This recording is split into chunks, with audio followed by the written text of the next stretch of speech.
if you and the other families had received that letter rather than it going to the girls, what would have been that effect on yourself and the others if you'd received that letter directly? If we'd received the letter directly, we would have contacted the police. We would have contacted the police, found out, okay, why, where has this first girl gone, if they gave us that information. And I would have spoken to my sister, and I would have said, hold on, okay, if she was a close friend of yours, what do you know, and how much information can you give?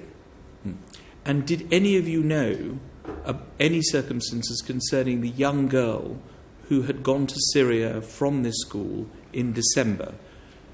Is it right that none of you knew that she had gone to Syria? Mr. Abbasi? Yes. You didn't know that this other girl had gone there? Miss Begum? I didn't know she had gone to Syria, but in December, 7 girls had been questioned in regards to that.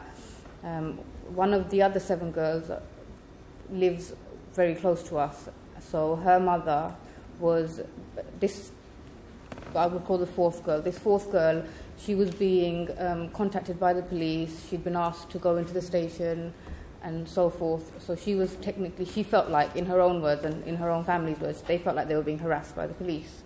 Now, from my mum and the 4th girl's mum, they're quite close.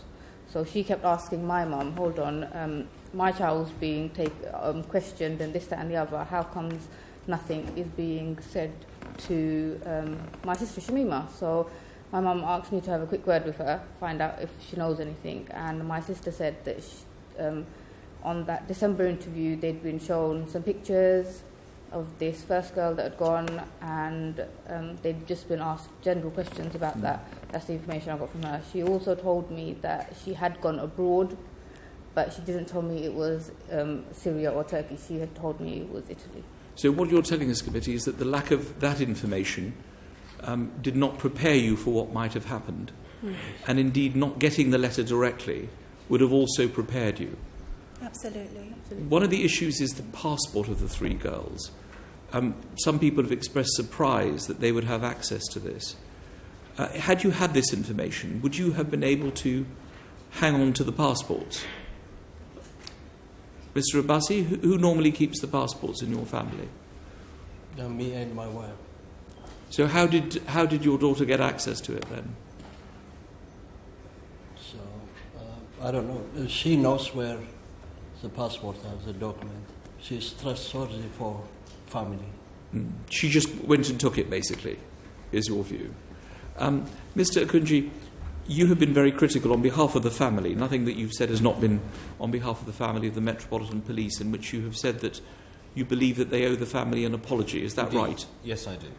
Why should the police apologise to the family? Well, in particular, the handling of the relationship has led to a fairly critical point where the family had come out into the press, into the media, and explained and expressed their concern that had this letter not been given to them directly, as is what anyone would expect, then they would have been on notice that issues to do with foreign travel, Syria, or maybe radicalisation would be floating to the fore. It's not something that a parent who is, the common experience with parents and 15-year-olds is they don't know very much about what's going on in their 15-year-olds' lives, I would imagine.